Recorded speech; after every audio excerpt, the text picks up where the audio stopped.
All right, welcome to another deep dive. This time we're tackling a topic that might seem kind of, well, boring at first glance. Graphs, right. But trust me, there's more to it than meets the eye. You know it. We're talking about applied behavior analysis, ABA for short, Exactly. where graphs are like these secret decoder rings for behavior. Mm-hmm. You send over a ton of material for us to wade through, including a whole chapter from a textbook all about graphing behavior It's true. and how it's used to actually measure change. Fascinating stuff. And you might think graphs are just these boring charts and lines. Right. But in ADA, they're powerful, powerful tools for understanding behavior Sure. and then actually making changes. That's what we want, making changes. Real changes. Exactly. We go beyond simple numbers and we see the story that unfolds over time. Ooh, a story. Okay, I'm listening. And we'll be your guides to help you decipher that story. All right, I'm intrigued. So first things first, what makes an ABA graph different from any other graph I might see out in the wild? Well, like any graph, they got the basics, right. time on that x-axis, showing how things change over time, days, weeks, whatever it might be. Yeah. And then the behavior level on the y-axis. Got it. But what sets these ABA graphs apart is their laser focus on very specific target behaviors. Target behaviors.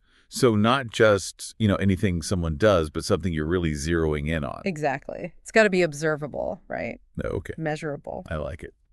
In your material, there's this great example of a student trying to figure out why she was biting the inside of her mouth while studying. Oh, interesting. That mouth biting. Yeah. That was her target behavior. Not just any mouth movement, that specific one. Exactly. Okay, so it's like saying, all right, we want to figure out what's up with this particular behavior and see if we can change it. You got it. Starting to see how this could be useful. Now, the textbook mentioned 6 key components of an ABA graph. Yeah. Like the essential ingredients to make it work. Absolutely. Want to walk us through those? Of course. So we've already got our X and Y axes, but we need labels. Okay. So we know what we're measuring. Mm-hmm. Then there are the units of measurement, right? Are we talking about how many times something happens? Right. How long it lasts? Okay. Maybe how intense it is? Makes sense. These are all important details. Right, because it's not just about, the behavior going up or down, but what you're actually measuring. Right. Like, is it cigarettes smoked per day? Is it minutes spent exercising? Or, maybe a rating of, like, how severe a tantrum is. For sure. The textbook had some great examples of that. You're picking up on those key points. Well, I'm trying. And then, of course, you've got the data points. Uh-huh. Those little dots on the graph that show each measurement. Yeah.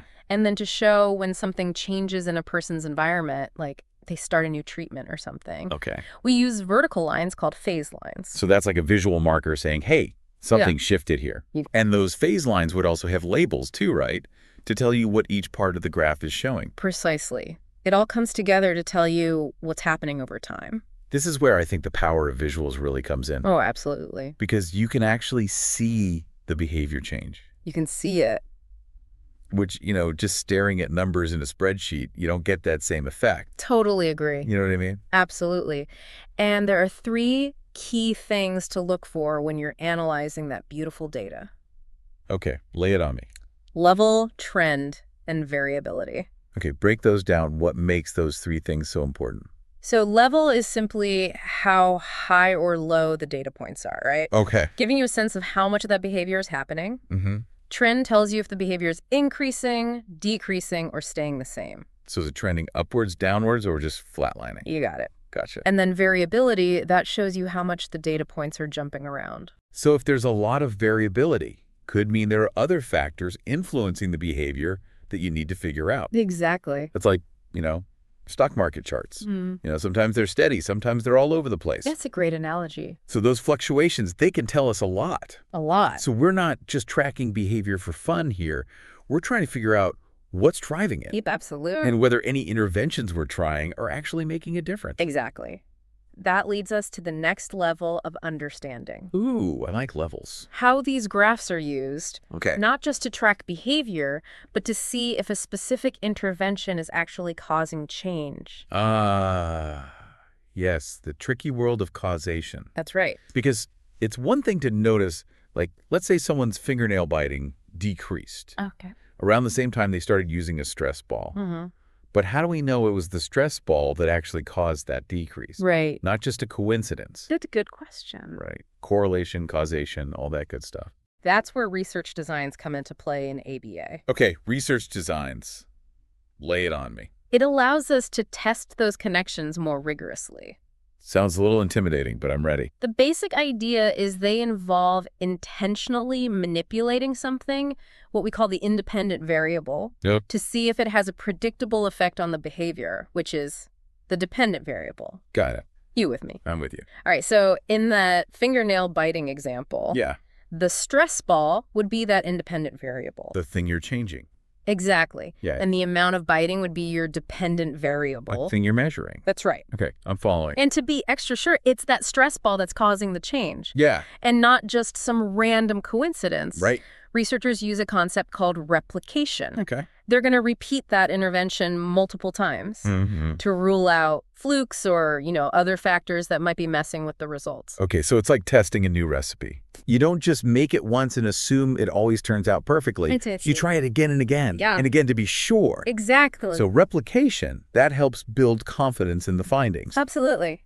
And there are several different types of research designs used in ABA. Oh, there are. Each with its own logic and its strengths. Okay. Ready to take a tour of some of the most common ones? Lead the way. Yeah. I am eager to see these designs in action. Let's start with one of the most powerful, the ABAB reversal design. Reversal. That's right. So it sounds like we're going back and forth. You bet. Is that the idea? It's like a carefully choreographed behavioral dance. Okay, I'm picturing it. You start with a baseline phase. That's A. Okay. Then introduce the treatment. B. Uh-huh. Then you go back to baseline, A again. Right. And then finally reintroduce the treatment, B again. So you're turning the treatment on and off to see if the behavior changes predictably each time. That's the gist. Your source material gives a great example of this. Oh, yeah. They used it to study the impact of teacher demands on aggressive behavior in a student. By alternating between phases of high demand and low demand, they found the student's aggression reliably increased. During those high demand periods. Exactly, suggesting a strong link. Wow, that's pretty convincing evidence. It is. If it's changing every time you switch those phases, it seems like the treatment is really driving it. Now, the ABAB design isn't always feasible or ethical. Right. If you're dealing with a dangerous behavior, like self-injury, it wouldn't be right to remove a treatment that's working just for the sake of the study. Of course. That's where other research designs come in handy. So what are some other tools in the ABA researcher's toolkit? Well, there's the multiple baseline design, Okay. which is like running multiple AB studies at once, Okay. but across different people, behaviors, even settings. Multiple baselines, so that means you're tracking more than one thing at a time. You got it. Okay. The key here is the treatment is implemented in a staggered way. Staggered. Okay, so like one of those races where runners start at different times. Perfect analogy. All right. So let's say you're studying the impact of a new hand washing program on 3 nurses. All right. You'd collect baseline data on hand washing for all 3, but you'd introduce the program to nurse 1 first. Okay. Then keep collecting baseline data for nurses 2 and 3. Then you'd introduce it to nurse 2 while continuing baseline for nurse 3. Okay. And then finally, you'd roll it out to nurse 3. So you're basically shifting the start time for the intervention with each nurse. Exactly. And if hand washing increases only after each nurse starts the program, pretty strong evidence the program itself is causing that change, not something else going on at the hospital. That's really clever. So each nurse is their own little mini experiment, kind of, running side by side. Precisely. But I like that. it's a fantastic way to demonstrate a functional relationship when you can't ethically or practically do a full reversal. Right, like in the ABAB. All right, my brain's soaking up all this design talk. Good. But what other big picture designs should we know about? There are 2 more that are worth mentioning. Okay. The first is the alternating treatments design, also known as the multi-element design. Okay. This one's all about speed. Ooh. Instead of those long phases we talked about, you're rapidly switching back and forth between conditions. Whoa. Rapid fire research. That's right. So why would you want to do that? It's about controlling for those pesky extraneous variables. The things that might be influencing the behavior besides the treatment itself. Exactly. Let's say you're comparing 2 different treatments for reducing anxiety. By switching between them frequently any outside factors that might be affecting anxiety Yeah, are going to impact both treatments pretty equally. right. So if one treatment consistently produces better results, it's more likely due to the treatment itself, Makes sense. not something else going on in the person's life. So it's like a built-in control group. Exactly. You're directly comparing the treatments under pretty much the same conditions.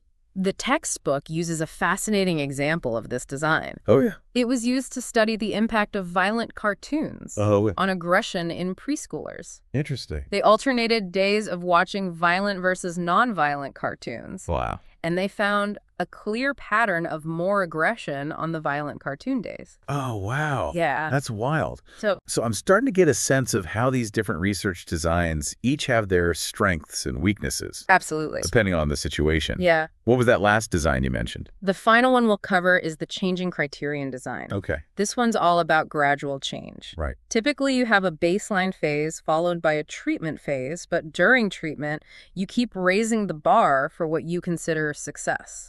So it's like setting increasingly challenging goals to see if the person can keep up. You nailed it. It's a great way to shape behavior over time. A classic example from your source involved helping people reduce their caffeine intake. Oh, interesting. They started with a certain target level of caffeine. Once the person consistently met that target, they lowered it, and so on. So they keep moving the goalpost, essentially. Exactly. And the fact that people were able to keep reducing their intake with each change in the criterion Yeah. suggests that the intervention was playing a key role. Not just their willpower or something. Exactly. So that's the changing criterion design, those incremental steps towards a bigger change. That's right. I'm already starting to think about habits I could tackle with this, but before I get ahead of myself, Whoa. we should probably move on to part 2. Sounds good. I'm ready when you are. We talked about how these graphs visually represent behavior change. Yeah. Those squiggly lines, more interesting than I thought. Way more interesting. But all this talk about research designs has got me wondering, like, how does this stuff actually help people in the real world? Yeah, that's the important part. What are some practical examples of ABA in action? That's where it gets really exciting. ABA is all about taking these principles Okay. and applying them to make a difference. Okay, I'm ready for some aha moments. All right. Hit me with some real-life examples. Well, think back to that example of this student biting her mouth while studying. That's actually a great illustration of how ABA can be used for self-management. So she basically became her own little scientist, using data and graphs to figure out what was going on. Exactly. By tracking the behavior, Yeah. she could see patterns and maybe pinpoint those triggers. Right. Then she could experiment with different strategies. Like using a stress ball. Exactly. Chewing gum. Okay. And see if those strategies made a difference. And the graphs would show her if they were actually working. Absolutely. It's like giving yourself a personal behavior makeover. I love it. Mm-hmm. What other areas can benefit from ABA? One of the most well-known applications is in working with children with autism spectrum disorder. I heard a lot about that. Yeah, ABA has been really effective in helping these kids develop communication skills, learn adaptive behaviors, manage some of the challenges they might be facing. So how does that actually work in practice? Can you paint a picture for us? Let's say you have a child who's having trouble communicating their wants and needs. Okay. An ABA therapist might break down that complex skill of communication Right. into smaller, more manageable steps. Yeah. Maybe it starts with eye contact. Yeah. Then it moves to using gestures and eventually leads to saying single words. Sort of like building blocks of communication, starting with that foundation. Precisely. And they would use ABA graphs to track the child's progress on each of those steps. Okay. They might create a visual reward system Ah. to reinforce any attempts the child makes Gotcha. at those desired behaviors. So the graphs were like a roadmap, showing the child's journey toward better communication. It's really cool to see how this all comes together. Yeah, it is.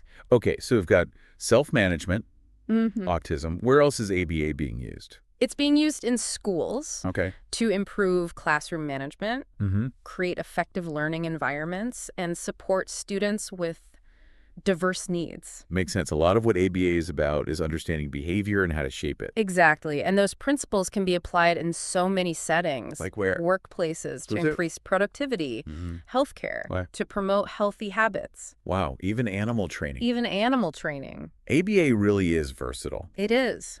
But let's be real for a second. Every approach has its challenges. It does. What are some of the hurdles that ABA professionals might face? One of the biggest challenges is the need for consistency. Okay. For ABA to be effective, those interventions need to be implemented consistently over time, Makes sense. which can be tricky in busy environments. Right, life happens. Right, where schedules change and unexpected things pop up. It makes it tough to stick to a plan perfectly. It does. What else makes things challenging? Another thing is the issue of generalization. What? Just because a behavior is learned in one setting or with one person doesn't automatically mean it'll transfer to other situations. So if a child learns to, like, ask for a snack politely in therapy, Yeah. they might not necessarily do the same thing at home or with their friends. Exactly. ABA therapists put a lot of emphasis on promoting generalization Okay. by practicing skills in different environments involving various people and gradually fading out those prompts and supports. So it sounds like a lot goes into making sure those interventions are truly effective. A lot of thought and strategy involved. Mm-hmm. And that brings us to another important challenge. Okay. The need for well-trained professionals. Makes sense. Applying ABA effectively isn't just about knowing the basic concepts. Right. It requires a deep understanding of behavior change principles, strong assessment skills, and the ability to tailor interventions to individual needs. So it's not something just anyone can pick up and do without proper training and expertise. It's like the difference between knowing how to bake a basic cake from a box Okay. and being a pastry chef Yeah. who can create those elaborate, multi-tiered masterpieces. Great analogy. Yeah. So even though ABA can be incredibly helpful, It can. it's important to approach it with a realistic understanding of those complexities involved. Absolutely. So what does all this mean for our listener who's been diving deep into this world of ABA? Yeah. What are some key takeaways they can apply in their own life or work? Well, first and foremost, I hope they come away with a deeper appreciation for the power of data and observation. Mm-hmm. By tracking behavior in a systematic way, Yeah. we can start to see patterns emerge, Right. identify what's driving those behaviors, Okay. and test out different strategies for change. Just like becoming a detective of your own behavior. Exactly. And with that knowledge Yeah. comes the power to make real, lasting changes. So even if someone isn't a trained ABA professional, they could still use these principles Absolutely. to improve their own life or the lives of those around them. Absolutely. Whether it's setting personal goals, Mm-hmm. supporting a child with autism, Right. advocating for evidence-based practices in the workplace, Right. understanding the basics of ABA can be incredibly empowering. I love that. It's about giving people the tools to make a positive impact. It is. It feels like we've unlocked this secret code for understanding and changing behavior. Kinda. But before we get too carried away, I think we have one more part to this deep dive. We do, you're right. We've been on quite a journey exploring the world of ABA graphs It's true. and how they're used to understand and change behavior. We have. My brain is definitely full, In a good way, I hope. but in a good way. Yeah. There's one thing that's been swirling around in my head. Yeah. Since you mentioned that example of using a changing Criterion design to help people cut back on caffeine, Oh, that's a classic one. the way they gradually shifted those goalposts, rewarding people for hitting those incremental targets, it's a powerful strategy. It is. And it got me thinking, could I use that same approach to tackle other habits in my own life? Like, I've been trying to get myself to exercise more regularly, but I always seem to hit a wall. It's fascinating how these principles can be applied in so many ways. And you're right, that changing Criterion design could be a perfect fit for your exercise goal. Okay. Remember how that caffeine reduction study worked? They started with a realistic target, maybe cutting back from 5 cups of coffee a day to 4. Right. Then once the person consistently hit that mark, they lowered it again. Yeah, so instead of trying to go from 0 to 60 with my workouts, I can start with something super manageable. Exactly. Like committing to a 15-minute walk 3 times a week. Exactly. Start small, build consistency, and then gradually increase that challenge. Once those 15-minute walks feel like a breeze, maybe bump it up to 20 minutes or add another day of walking. And I'm guessing the reward piece is crucial here too, right? Yes. Just like they use money as a reinforcer in that caffeine study. You're hitting on a key point. Reinforcement is fundamental to ABA. It doesn't have to be money. Right. It could be anything that motivates you. Okay. Maybe for sticking to your exercise goal, you reward yourself with a new book, a relaxing bath, an episode of your favorite show, guilt-free. Ooh, guilt-free Netflix. That's a powerful motivator. Oh, no, right? So it's like I'm designing my own little behavior change experiment, using myself as the subject. That's the spirit. And remember those key components of the ABA graphs we talked about? Yeah. You can use those to track your progress, see those trends emerge, Right. make adjustments to your plan along the way. So it's all about taking that data-driven approach Absolutely. to self-improvement. It is. I'm feeling inspired. Good. It's amazing how these seemingly simple tools, graphs, data points, targeted goals, can be so powerful when applied in the right way. I agree. This has been such an eye-opening deep dive. I feel like I've gained a whole new perspective Good. on how behavior works and how we can use these principles to make real and lasting improvements in our lives. I'm glad to hear that. And that's the beauty of ABA. Yeah. It gives us a framework for understanding behavior and a set of strategies for creating positive change. It does. And remember, listener, what behavior of yours could you try to change? Using a changing criterion design with rewards. Think about it. The possibilities are endless. What a fantastic thought to leave our listeners with. It's been a journey into the world of ABA graphs, and I think we've all learned a lot about the power of data, observation, and those well-designed interventions to understand and change behavior, both our own and that of others. Couldn't have said it better myself. And for those who want to dive even deeper, we've got tons of resources linked in the show notes. Be sure to check it out. Until next time, keep those data points flowing and those behavior changes happening.